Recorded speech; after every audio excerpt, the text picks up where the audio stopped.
네, 와우넷 시청자 여러분 안녕하십니까? 빈센트입니다. 네, 오늘 와우넷에서 기회를 주셔가지고 글쎄요, 제가 얼마 전에 책을 냈었는데 그 책의 얘기 더하기 최근 시황 또 하반기 글로벌 경제는 어떻게 흘러가는 것인가에 대해서 말씀을 좀 드리도록 하겠습니다. 시간을 좀 많이 확보했는데 그래도 다들 바쁘시니까 엑기스 있게 초반에 많은 부분들을 말씀드릴 거고 뒤에서는 제가 초반에 말씀드렸던 부분들을 그림으로 보면서 이해도를 좀 높여가는 형식으로 꾸며보도록 하겠습니다. 자, 바로 보시죠. 자, 제가 생각하는 하반기 더 나아가서 내년 내후년까지의 글로벌 경제의 큰 변화는 일단 시작됐다라고 보고 있습니다. 저는 이렇게 판의 변화다라고 얘기를 하고 있는데요. 판이 변한다는 게 어떤 일일까요? 즉 이전과는 다른 뭔가가 일어나고 있다라는 것입니다. 저는 거기에 실마리를 이렇게 찾고 있습니다. 자, 신냉전 시대, 그러니까 뉴 콜드 워라고도 얘기를 많이 하죠. 신냉전 시대에 나타나는 나비 효과가 무엇일까? 자, 나비 효과라는 거, 자, 브라질의 나비가 날개짓을 하면 미국에서 허리케인 같은 태풍이 온다라는 것으로 실제 신냉전 시대의 변화로 인해서 우리 글로벌 경제 투자 쪽에서 어떤 일말의 변화들이 나타나는 것인가에 대해서 살펴보도록 하겠습니다. 러시아 우크라이나 전쟁. 자, 책에 있는 넥스트, 그러니까 제 저서에 보면 지난해 10월 달부터 책을 쓰기 시작했는데요. 뭐 운이 좋게도 러시아와 우크라이나의 전쟁 가능성이 불거질 것 같다라는 내용을 예단하면서 책을 쓴 적이 있습니다. 지금 뭐 시판돼 있죠. 하지만 앞으로는 어떨 것 같냐? 제가 봤을 때는 생각보다 장기전에 돌입했다라고 보여야 될 것 같고요. 왜냐하면 뭐 뒤에서도 말씀드리겠지만 러시아와 우크라이나의 첨예한 대립 속에서 미국이라든지 유럽의 제3자들의 이해관계가 섞여져 있습니다. 그렇다 보니까 쉽사리 출구를 저희가 확인하지 못하는 상황인데요. 그럼에도 불구하고 제가 강조드리고 싶은 것은 이 봉합이라는 것입니다. 러시아랑 우크라이나 전쟁이 2월 말부터 발발했지요. 자, 지금부터는 장기전을 대비하면서도 더 이상 악화되지 않는 이 봉합을 우리가 생각해야 될 시점이다라고 보고 있습니다. 자, 그렇게 생각하는 이유는 두 가지입니다. 첫 번째 이유는 러시아 입장에서 보면 푸틴이 일부 목적을 달성했다라고 보고 있습니다. 자, 돈바스 지역을 중심으로 동부 지역에 러시아의 상당 부분 장악력이 나타나고 있죠. 단연 경제적인 논리입니다. 뒤에서 말씀드리겠지만 우크라이나의 동부 지역은 이 경제적인 가치가 매우 큰 지역입니다. 그 지역에 많은 양의 자원들이 매장되어 있기 때문인데요. 따라서 푸틴이 영원한 목적은 아니지만, 즉 장기적인 목적은 아니지만 단기적인 목적은 첫 번째 이미 달성했다라고 생각하는 게 첫 번째 이유고요. 자, 두 번째 이유는 서방의 지원들, 즉 미국이라든지 유럽이 계속해서 우크라이나를 돈을 주면서 무기를 제공하면서 지원하고 있습니다. 그렇기 때문에 이 전쟁은 장기화로 되고 있는데, 자, 이게 어디까지 갈 수 있을까요? 제가 생각했을 때는 미국은 점차 부담을 느끼고 있고요. 재정이라든지 아니면 최근에 인플레이션 압력, 이 인플레이션이 지금 돈을 주고 있는 미국의 바이든 행정부의 지지율을 떨어뜨리는 가장 큰 트리거입니다. 그런 의미에서 인플레이션과 더불어서 이 선거에 대한 부담도 나타나고 있다. 자, 미국은 출구를 모색하고 있다라고 볼 수 있습니다. 더 나아가서 유럽 역시도 분열의 조짐이 나타나고 있다. 이번 겨울은 유럽으로 인해서 상당히 극명한 도전에 직면하게 될 텐데요. 자, 이 두 가지 의미를 다시 한번 복기해 보면 러시아 우크라이나 전쟁은 신냉전 시대를 여는 폼을 여는 트리거였다라는 것에 첫 번째 시사점이 있고, 하지만 지금부터는 이 봉합을 우리가 한 번쯤은 생각해야 될 때가 왔다. 자, 우리 글로벌 투자 관점에서 보면 봉합이라는 것은 주식시장에서는 긍정적인 요인으로 작용할 개연성이 높습니다. 자, 두 번째입니다. 신냉전 시대로의 변화 속에서의 나비 효과 두 번째는 이 공급망의 재편이죠. 근데 그 공급망 중에서도 한국 경제랑 매우 연관이 높은 반도체입니다. 최근 낸시 팔로시의 미국 하원 의장이 싱가포르를 필두로 해서 일본까지 동남아 순방을 다시 한번 나타났죠. 최근 대만 지역을 예상치 않게, 예견치 않게 방문하면서 다시 한번 미중 간의 갈등이 불거지고 있습니다. 자, 이런 모든 것들의 근간에는 이 신냉전 시대로의 변화 속에서 이 글로벌 밸류 체인이라는 산업의 재편이 나타나고 있다는 것에 주목해야 됩니다. 그곳에는 기회와 우려가 있기 때문입니다. 자, 두 가지를 봐야 되는데요. 첫 번째로는 미국의 안보 자산의 변화입니다. 뒤에서 표로 상세히 말씀드리겠지만 안보 자산이라는 건 무엇일까요? 한 국가의 안보와 직결되어 있는 자산이기 때문에 그 어떤 것과도 바꿀 수 없는 자산이다 라고 할 수 있겠습니다. 자, 미국의 경우를 놓고 보면 과거 1970년대부터 2000년대 초중반까지 단연 안보 자산은 석유였습니다. 근데 최근에 들어서 이 안보 자산이 반도체로 바뀌고 있다는 것이죠. 자, 이것이 시사하는 것은 매우 큰 의미가 갖고 있습니다. 우리 투자 관점에서도 중장기적으로 우리가 어떤 자산이 귀해지고 그 자산에 어떻게 투자해야 되는 것인가를 의미한다라고 할 수 있겠습니다. 중국 따돌리기는 이미 본격화되고 있다라고 볼 수 있고요. 자, 두 번째입니다. 시진핑 또한 영구 집권을 더하기 미중 간의 관계를 놓고 봤을 때 앞으로는 이 미중 간의 관계가 좀 더 불거질 개연성이 높아 보이고요. 올해 하반기까지는 서로 간의 갈등 양상이 매우 크게 확대될 것 같습니다. 자, 그럼 봉합은 어째 될까? 미중 간의 관계는 이제는 변수가 아닌 상수이죠. 따라서 올해, 내년, 내후년에도 그 가감은 있을지언정 지속될 개연성이 높습니다. 하지만 지금보다 그 불확실성과 갈등 양상이 소폭 줄어들 수 있는 개연성은 언제 있느냐? 조심스럽게 예단을 해보면 중국 입장에서는 올해 가을에 있을 시진핑의 영구 집권과 결부된 당대회보다 더 중요한 게 시진핑의 영구 집권 이후에 나타나는 2023년 3월 말에 있을 양회입니다. 이 양회에는 이 미중 간의 관계의 또 다른 변화, 지금보다는 조금 더 화해 모드로 바뀔 가능성도 있다라는 말씀을 드립니다. 자, 세 번째입니다. 신냉전 시대로의 나비 효과의 세 번째 포인트는 기후와 환경의 중요성입니다. 최근 ESG라 그래서 여러분들 잘 아시는 것지만 환경과 소셜과 거버넌스의 합성어죠. 또 다른 테마로 작용하고 있는데 이 기후 환경의 중요성이 날이 갈수록 확대되고 있습니다. 자, 에그플레이션 들어보셨죠? 농산물 가격이 치솟으면서 전 세계 안보를 중심으로 정치 불확실성을 일으킬 수 있고 사회적으로 양극화를 확대시킬 수 있고 이런 사회적인 부작용에도 불구하고 기업들은 이 에그플레이션에 의해서 수혜를 보는 기업과 피해를 보는 기업이 있습니다. 자, 어떤 말씀을 드리고 싶은 거냐면 어떤 현상에 의해서 항상 투자의 기회와 또한 우려는 존재한다는 것입니다. 공존한다는 것인데요. 자, 보시면 저는 좀 어려운 얘기일 수 있습니다. Just in time, 즉 과거 도요타의 시그마 6에서 결부된 내용인데요. 적재적소에 주문을 넣어서 효율성을 극대화하는 경제학적 시스템, 즉 Just in time, 이 그동안 이끌었던 글로벌 경제의 가장 중요한 코어, 핵심이었다면 이제는 Just in case로의 변화의 시대가 나타나고 있다라고 말씀드립니다. 일례로 이런 겁니다. 21세기 마샬 플랜이라는 게 있죠. 자, 러시아와 우크라이나 전쟁으로 인해서 유럽의 변화 가운데 가장 큰 것은 유럽의 에너지 자립도입니다. 유럽은 뭐 뒤에서 제가 그림으로 상세히 다시 한번 말씀드리겠지만 러시아의 에너지 의존도가 러프하게 대략 한 30% 정도 됩니다. 어마어마한 양이죠. 자, 이렇다 보니까 최근 러시아와 우크라이나 전쟁으로 인해서 유럽이 가장 힘들어지는 게 에너지의 공급 차질입니다. 자, 이 부분을 이제는 유럽이 에너지 자립도를 내세우는 큰 플랜을 세웠습니다. 경제적으로만 놓고 보면 그 플랜을 세울 수가 없죠. 다시 한번 러시아와 화해해서 러시아산을 사는 게 과거의 경제적 논리로는 합당합니다. 하지만 이제는 러시아와의 관계는 이 경제적인 논리를 떠나서 정치, 안보, 사회 모든 것을 복잡스럽게 감안한 just in case로의 변화의 시각에서 접근해 본다면 이제는 탈러시아, 즉 유럽의 에너지 자립도를 강화시키는 데 있어서 누구의 도움을 받느냐? 자, 미국의 도움을 받다라는 것이죠. 자, 얘기가 많습니다. 미국의 천연가스가 유럽으로 가는데요. 대서양을 건너야 됩니다. 자, 운임 가격이 비싸겠죠. 그럼 경제적 논리로 과연 이게 지속 가능하냐에 대한 우려감이 있습니다. 과거의 논리로는 오래가지 못할 것 같습니다.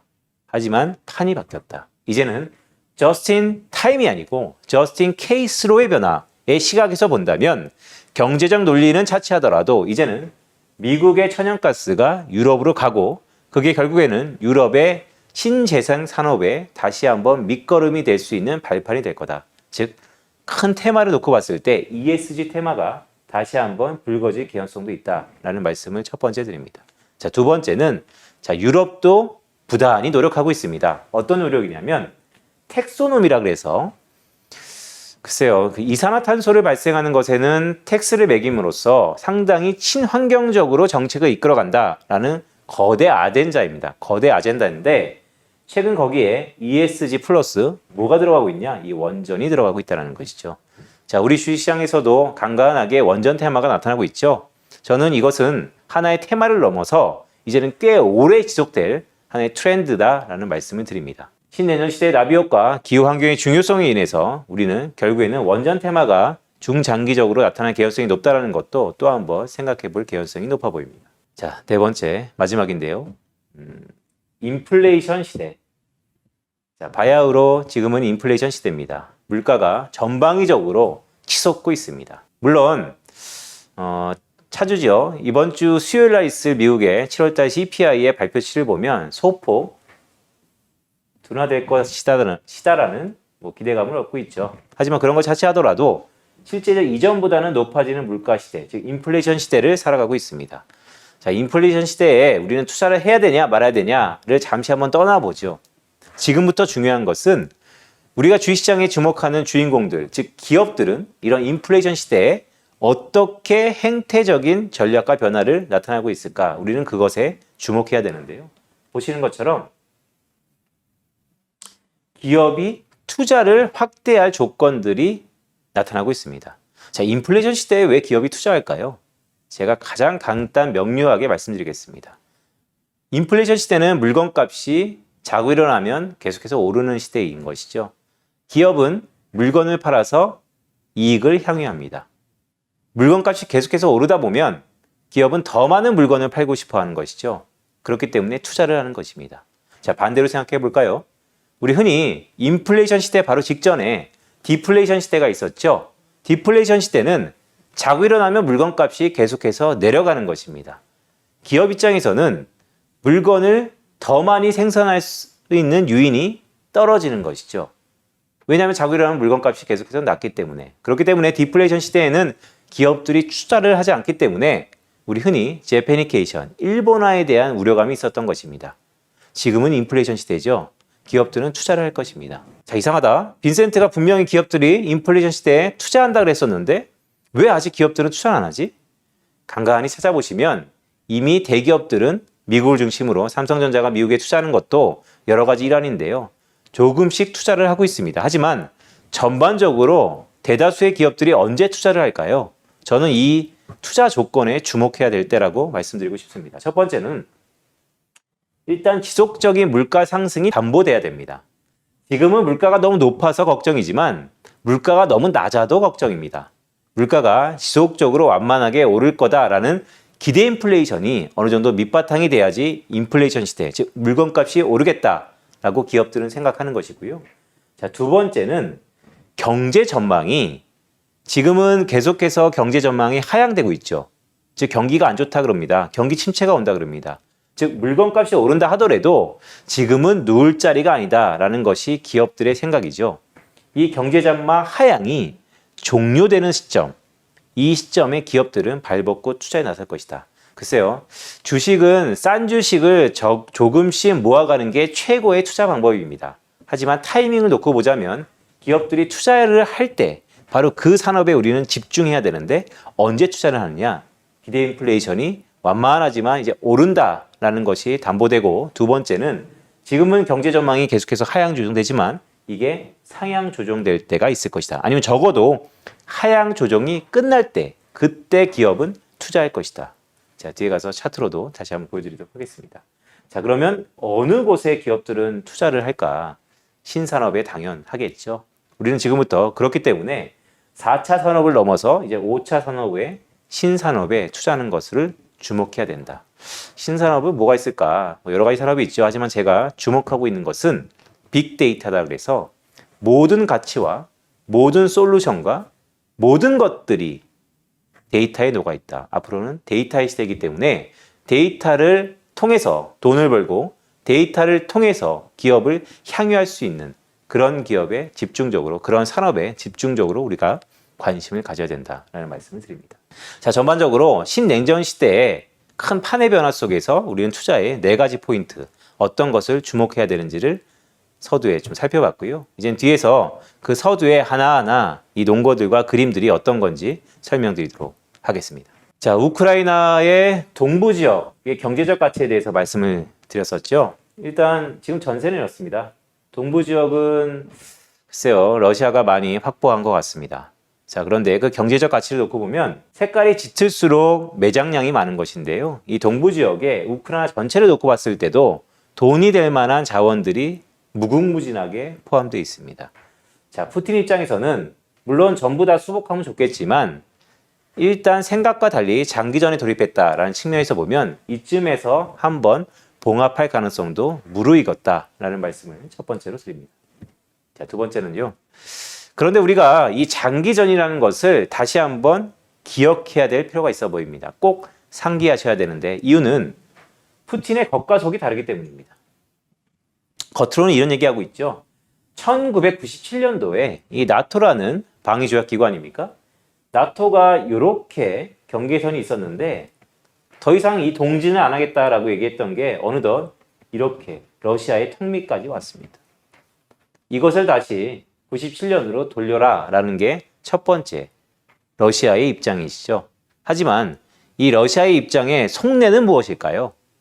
이 빨간색은 과거 소비에트 연방공화국, 즉 소련의 영토입니다. 엄청 광활했죠. 근데 지금 러시아의 영토는 소련의 영토에, 과거 소련의 영토의 한 30% 정도를 실추한 상태입니다. 글쎄요, 겉으로는 나토의 동진을 되돌려라 라고 하는 것은 어떻게 보면 립서비스 같고요. 저는 결국 러시아는 푸틴이 왜 러시아에서 인기가 좋냐? 과거 이 패권국으로서의 지위를 확보하겠다라는 속내가 있기 때문에 이것의 발톱을 이번 러시아와 우크라이나 전쟁으로 처음에 드러냈다라고 보고 있습니다. 즉, 꽤 오랜 시간 장기화될 가능성이 있다라는 생각을 우리가 염두하면서 봉합을 생각하자라는 말씀을 드립니다. 자, 서방 쪽을 볼까요? 제가 모두에 말씀드렸습니다. 서방의 지원이 이렇게 계속 지속될 가능성이 좀 적어졌다. 그렇기 때문에 봉합 가능성을 생각해 봐야 된다라는 말씀을 드렸습니다. 그렇게 보는 이유는 자, 오른쪽 보시죠. 미국이 이번 러시아 전쟁을 통해서 돈을 얼마나 썼는지를 알 수 있습니다. 러시아 지원 비용 초기 5개월 동안 쓴 돈이 80억 달러 정도 됩니다. 감흥이 잘 안 드시죠? 어느 정도 규모인지? 아프간 전쟁, 거의 20년 가까이 했죠. 아프간 전쟁에서 초기 5년 동안 쓴 금액이 74억입니다. 즉, 우크라이나 전쟁 단 5개월 동안 쓴 이 비용이 과거 아프간 전쟁 때 썼던 5년의 비용보다 훨씬 크다. 아시는 것처럼 아프간 전쟁은 이후에도 15년 동안 지속됐고 결국 천문학적 돈을 썼습니다. 1조 달러 이상의 돈을 썼죠. 얼마나 쓸까요? 감흥이 되지 않습니다. 물론 전 세계적으로 기축통화를 갖고 있는 미국이지만 이렇게 막대한 재정이 들어가는 명분도 없는 이 싸움을 과연 바이든 대통령이 올해 11월 달에 있을 미국의 중간선거 이후에 레임덕에 걸릴 수도 있는데 지속될 수 있을까? 저는 좀 회의적이다 라는 말씀 드립니다. 더구나 두 번째는 자, 그렇게 계속해서 물량 공세에 지원을 하고 있는 바이든 행정부의 인기가 좋은가를 놓고 봤을 때는 물가가 이렇게 높아지면서 흔히 지지율이 이렇게 곤두박질 치고 있다. 무슨 얘기냐면 미국의 서민 생활이 녹록지 않다라는 것입니다. 결국 인기가 없겠죠. 자, 이런 거를 놓고 봤을 때 돈을 대고 있는 미국, 결국 러시아와 우크라이나 전쟁 이면에는 미국과 서방의 강력한 지원 때문에 우크라이나가 여태까지 잘 버티고 있는 것이죠.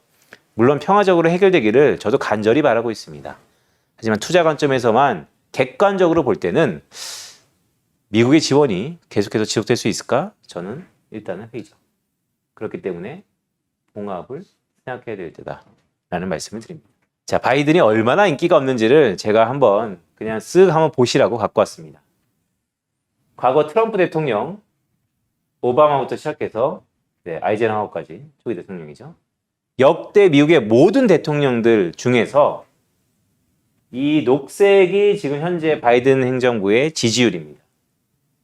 검은색은, 회색은요, 이전 정부의 지지율이었습니다. 동일한 기간에 어땠냐? 전부 낮고요. 낮고 전부 낮습니다. 트럼프보다도 낮아졌습니다. 즉, 지금 시점에서 바이든 행정부가 역대 모든 대통령들 설문조사 지지율 가장 낮다라는 것입니다. 자, 하나 더 재밌는 걸 보겠습니다. 자, 이것은 뭐냐면 이 설문조사는 그럼 싫어하는 건 뭔데? 앞에서는 당신 바이든 정부를 지지합니까? 자, 이번 설문은 뭐냐면요. 이런 거는 잘 언론상에 없는 건데 보시면 지금 바이든 정부가 못하고 있는 거 아니냐라는 쪽에서는 압도적으로 모든 정부에 비해서 높다라는 것입니다. 즉 트럼프 때도 말이 많았죠. 근데 트럼프보다도 훨씬 더 지지층이 얇아졌다. 자, 이런 레임덕을 눈앞에 있는 바이든 행정부가 러시아에 계속해서 지금과 같은 아니면 지금보다 훨씬 더 과감하게 물량을 전폭적인 지원을 할 수 있을까? 저는 역시 회의적이라고 봅니다. 자, 러시아는 어떨까요? 러시아는 제가 유럽과 러시아는 유럽의 분열 직전이다라는 말씀을 드렸습니다. 유럽이고요. 러시아의 가스 의존도를 나타내는 표입니다. 국가별로 보시면요. 이 빨간색이 러시아로 하여금 들어오는 에너지인데요. 대부분 국가가 러시아산 의존도가 이렇게 높습니다. 자, 러시아 푸틴이 올해 겨울을 기다릴만 하죠. 다음 페이지 보시면.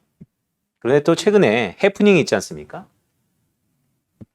노르스 스트림, 즉 러시아와 독일 간의 지하 가스관인데요. 최근에 어떤 이슈로 인해서 러시아가 가스를 공급을 중단했다가 독일로 하여금 최근에 가동했는데 40%만 가동하다가 최근에는 과거에 비해서 5분의 1 정도밖에 20%밖에 가스를 열어주지 않고 있습니다. 자, 당장 어떤 일이 벌어질까요? 독일이 난리 났죠. 파란색은 독일의 전기료입니다. 독일의 전기료가 천정부지로 치솟고 있습니다.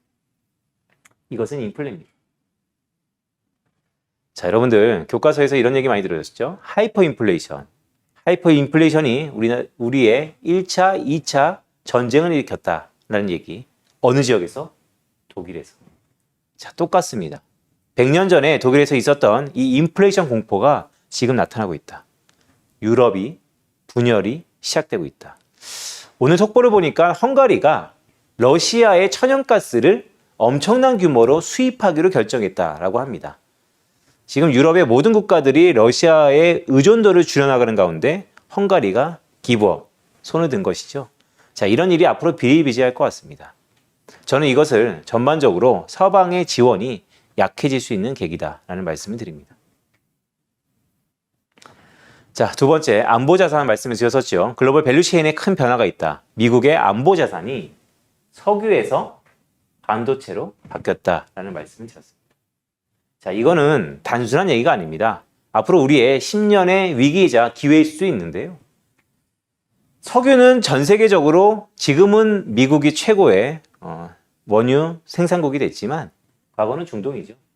그렇기 때문에 미국의 안보 자산이 석유였을 때는 중동과 미국의 관계, 특히 이스라엘과 사우디의 관계가 그렇게 돈독했었고 미국이 이 중동 지역에 국방 외교에 과감한 투자까지도 끊임없이 전략적으로 투자를 했습니다. 중동이 잘 살아졌던 이유 중에 하나죠. 자, 그런 의미에서 최근은 뭘까요? 반도체는 어디에 대부분 생산을 할까요? 네, 대만, 한국, 일본인 것이죠. 즉 아시아 지역입니다. 중국도 포함되어 있고요.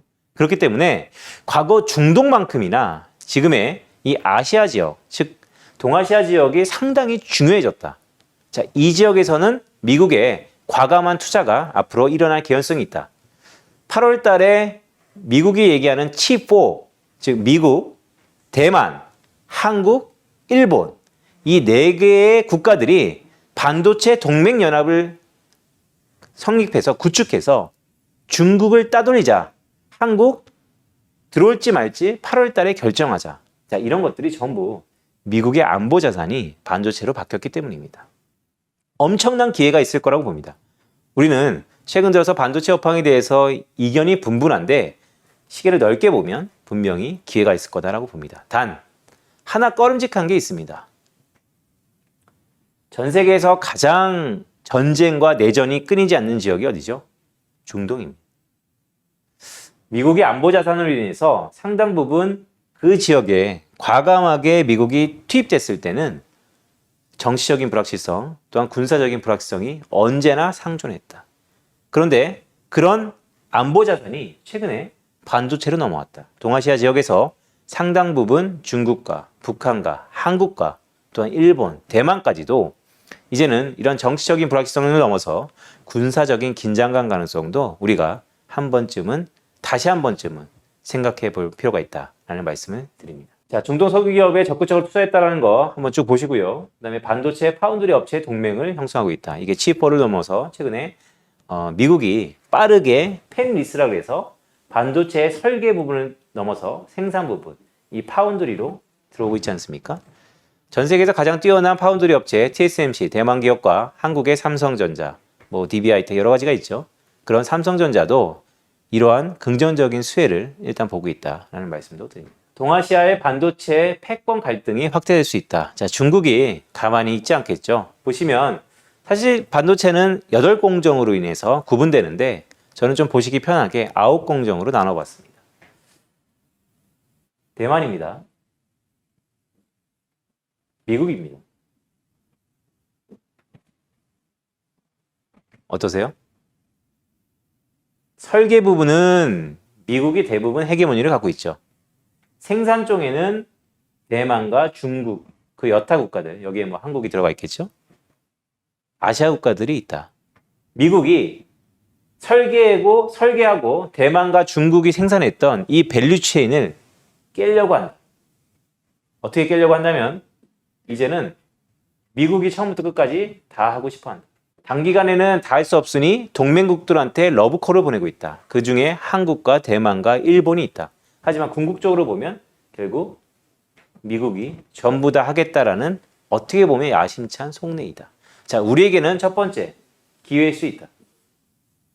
당장 미국이 못하는 것을 우리가 하고 있기 때문에. 하지만 두 번째는 위기일 수 있다. 기회와 위기가 혼재되어 있는 상황. 어느 지역에서? 반도체에서. 저는 우리 국가 경제에서 가장 중요한 부분을 반도체가 갖고 있기도 하지만 이 반도체 산업이 앞으로도 가장 중요하게 여길 산업이다라고 보고 있습니다. 글로벌 반도체 매출 규모를 잠깐 볼까요? 글로벌 반도체 시장의 규모인데요. 미국이 다른 높죠. 설계를 비롯해서 상당 부분 전 세계 반도체 시장 매출 규모의 대부분을 갖고 있고 또 그런 기업들이 미국에 대부분 상장돼 있고 합니다. 뒤를 이어서 한국, 대만 쭉 따라오고 있죠. 한국은 어떨까? 아시는 것처럼 대부분 메모리 반도체에 대한 비중이 거의 98% 정도 됩니다. 그렇기 때문에 이 D램 가격이 오르냐, 내리냐, 수급 전망이 좋냐, 낮냐에 따라서 삼성전자의 주가가 요동치는 것이죠. 우리도 점점 이리로 가려고 합니다.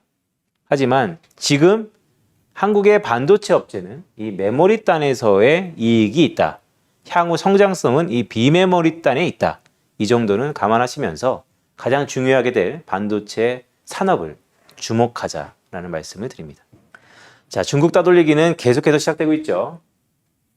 선이 좀 복잡한데 이런 것입니다. RCB라고 해서 중국이 환태평양 동반자 협력, 즉 중국 중심으로 모여라 라고 했던 게 있고 일본이 CPTPP, 선진국 중심으로 모여라, 노란색입니다. 근데 이번에 들고 나온 게 뭡니까? 환태평양 동반자 협회, IPEF라는 것이죠. 자, 여기에 저는 이 국가를 주목하고 있습니다. 여러분도 이 국가를 좀 주목해 줬으면 좋을 것 같습니다. 제3세계의 선두주자였죠. 인도입니다. 과거 인도는 TPP에도 RCEP에도 그 어느 경제협력에도 포함되지 않았었는데요. 이번에 IPEF에 인도가 들어갔습니다. 자, 어떤 의미가 있을까? 자, 중국을 견제하는 것일 수도 있고 아니면 또 다른 마켓의 어마어마한 시장이 이 존에 들어온다라고도 생각할 수 있습니다. 저는 일단 긍정적으로 보고 있습니다. 앞으로 우리 기업들이 인도하고 하고 있는 수많은 프로젝트들, 수많은 MOU를 넘어서 실제 비즈니스가 되는 그런 기업들을 찾아보는 것도 또 하나의 기회다라는 생각을 갖고 있습니다. 제가 이런 말씀 드렸죠. 기후와 환경이 중요하고 있다. 세 번째 토픽이었습니다. 거기에 연장선상에서 자, 이제는 ESG는 테마를 넘어서 트렌드가 됐다라고 보고 있습니다. 화면에 보시면 더 이코노미스트라고 해서 영국의 주요 일간지죠. 저는 더 이코노미스트는 대놓고 표지 장사를 하는 잡지다라고 보고 있습니다. 그만큼 이 표지 하나에 앞으로 일어날 미래를 잘 담아서 우리에게 전달하는데요. 그 메시지를 보면 이렇습니다. 앞으로 기후위기가 올 거다. 또한 ESG에서 이 일을 바라보는 시각이 달라질 수 있다. 원전이 들어갔다는 거. 더 나아가서 다시 한번 화석연료가 중요해질 수 있다라는 두려움도 있다라는 거. 그래서 ESG 테마가 그 안에서 조금 쪼개질 수도 있다. 이건 매우 중요한 건데요. 흔히 ESG가 하나의 테마였다면 앞으로의 테마는 이가 떨어져 나오는 변형된 또 다른 테마가 될 수 있다. 그 테마는 시작은 테마이지만 결국 트렌드가 될 거다. 기후를 중심으로. 기후 관련된 기업들과 기후 관련된 산업들에 대한 스터디, 공부는 꾸준히 해야 된다. 앞으로 더 철저히 하셔야 된다. 라는 말씀도 드립니다. 자, 식량 안보를 생각해 보시죠. 이거는 뭐 간단하죠. 우크라이나와 러시아의 전쟁이 발발되면서 전 세계 최대의 곡창 지역이 우크라이나 아닙니까? 그 우크라이나 지역에서의 수출이 잘 안 되다 보니까 농산물 가격이 기하급수로 뜨고 있죠. 더 나아가서 이게 지도인데요. 이렇게 뜨겁습니다. 유럽이, 미국이. 얼마나 뜨거웠냐면요. 40도가 훌쩍 넘다고 하니까요. 8월 중순 들어서 한국도 폭염에 시달리고 있죠. 자, 이런 날씨보다 더 뜨겁게 미국과 유럽이 북적북적 하는데 문제는 한국은 그래도 사계절이다 그래서 이렇게 뜨거운 적이 간간히 있었죠. 그런데 유럽과 미국은 기록적인 몇백 년 만에 아니면 몇십 년 만에 최고치의 기온들을 기록하고 있다는 것입니다. 자, 그러다 보니까 자체적으로 먹고 살기가 힘들면 어떻게 될까요? 전 세계적으로 식량은 자립도를 갖고 있는 국가는 30%도 안 됩니다. 즉 다른 국가에서 수입해서 먹고 사는 것을 해결하는 것이죠.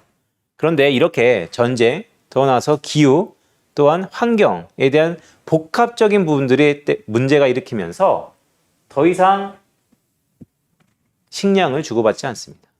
그게 우리는 식량 안보라고 얘기하는데요. 결국 인플레이션이 다시 한번 높아질 수 있는 계기가 될 수 있는 것입니다. 얼마나 심각한지 보여드리겠습니다. 이 파란색이 서프라임 때입니다. 곱게 보면 2007년과 8년도는 미국의 큰 위기, 즉 서프라임 모기지 사태로 유명하지만 식량 안보가 상당 부분 중요했던 시기이기도 합니다. 전 세계 식량 수출의 12% 정도가 잘 안 됐습니다. 수출이 안 됐기 때문에 물건값이 올라가는 것이죠. 자, 코로나 때는 어땠을까요? 코로나 때도 마찬가지입니다. 서로 이동에 대한 자유가 극히 제한적이다 보니까 전 세계 농산물 가격의 약 한 8% 정도가 수출 수입이 안 됐었습니다. 자, 지금 우크라이나 전쟁 이후에는 어떨까요? 역대 최고치입니다. 17%. 물론 튀르키예와 우크라이나, 러시아의 3자 합의로 인해서 조금씩 밀과 아닌 다른 곡물들이 수출길에 들어간다고 합니다. 하지만 그동안 수출이 안 됐던 이 시차는 어떻게 해결될까요? 당장 이번 주에 7월달 미국의 CPI가 발표됩니다. 물론 컨센서스는 전년 동월 대비 9.1%를 찍었던 6월달에 비해서 한 8.8%로 내려올 거다라고 보는 게 컨센서스입니다. 하지만 그 내려오는 속도가 얼마나 빠를까요? 금융시장은 매우 빠를 것이다 라고 기대하고 있지만 실상 내재적인 요인들을 보면 그렇진 않다라는 말씀을 드립니다. 네, 그래서 앞에 말씀드렸던 것처럼 저스트 타임에서 저스트 케이스로의 변화 빠르게 한번 보죠. 자, 이것은 좀 재밌는 지도인데요. 유럽입니다. 유럽연합이 탄생하고 20년이 흘렀는데 얼마나 자립도가 높아졌느냐 아니면 낮아졌느냐를 도식화한 것입니다. 보시면 가장 중요한 건 역시 독일이겠죠. 독일이 의존도가 높아졌다는 거. 자, 이렇기 때문에 탈러시아에 즉 21세기 마샬 플랜이라고 여길 정도로 미국한테 막대한 천연가스를 수입하겠다는 거.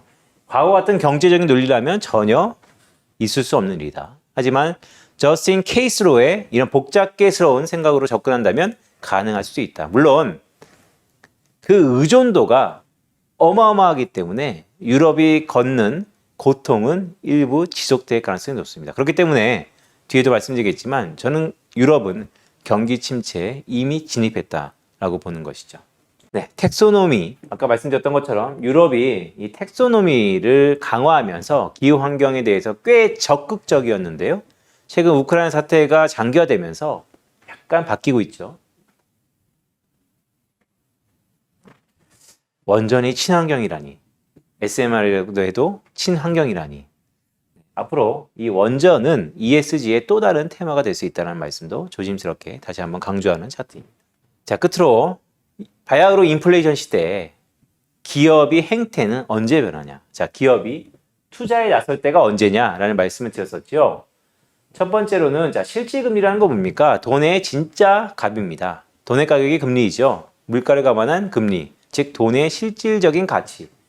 실질금리가 항상 상승했을 때는 인플레이션 시대다라고 이해하시면 좋을 것 같습니다. 그러면 실제 인플레이션 시대에 기업이 투자를 했느냐? 데이터로 한번 확인해 보시죠. 파란색은 실질금리입니다. 실질금리가 이렇게 올라갔을 경우가 있었습니다. 2017년 초반과 2019년 초반까지 보시죠. 미국을 기준으로 실질금리가 올라갔을 때 미국 GDP에서 투자의 비중이 같이 올라갔다는 게 확인됐습니다. 데이터상으로는 어떻게 나오는 건가요? 자, 기업들은 인플레이션 시대에 여건이 마련된다면 투자를 한다는 것입니다. 자, 그럼 그런 여건은 어디서 우리가 봐야 되느냐? 첫 번째, 왜 이 시기에 투자를 했냐? OECD 경기 선행지수, 미리 경기를 예단하는 선행지표들을 모았던 지수인 것이죠. 선행지수, 파란색입니다. 올라가고 있다는 거. 무엇을 의미할까요? 경기가 개선되고 있는 가운데 인플레이션에 대한 압력이 높아지면 기업들은 투자에 나선다는 것입니다. 자, 앞으로는 어떨까요? 현재 상황은 경제 전망이 아직까지는 계속해서 내려가고 있습니다. IMF 자료인데요. 국제통화기금이죠. IMF에서 4월 달에 비해서 7월 달에 다시 한번 경제 전망을 했는데 경제 전망이 계속해서 이렇게 하향되고 있습니다. 아직까지는 경제가 좋지 않다는 것이죠. 자, 이 부분이 앞으로 10월 말에는 어떻게 될까? 내년에는 어떻게 될까?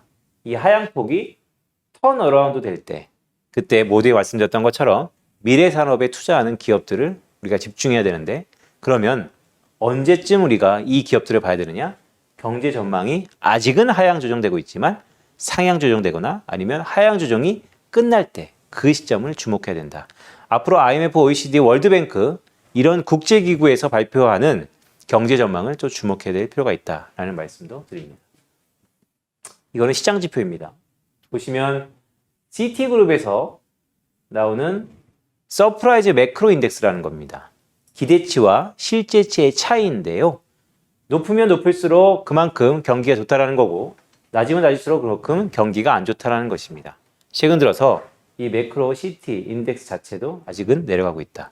자, 이 부분들이 또 턴어라운드 되는 것도 또 다른 관전 포인트가 될 수 있다라는 말씀을 드립니다. 네, 좀 숨가쁘게 왔죠. 마지막으로 와우넷에서 서적 증정 퀴즈 이벤트를 준비했다고 합니다. 다음 주 대한민국 1위 주식 사이트의 이름은 무엇일까요? 1번은 와우넷이고요. 2번은 인터넷입니다. 정답을 아시는 분들은 영상 하단 또는 댓글에 링크를 클릭하셔서 경품을 받아가시면 좋을 것 같습니다. 저자특강 1부였습니다.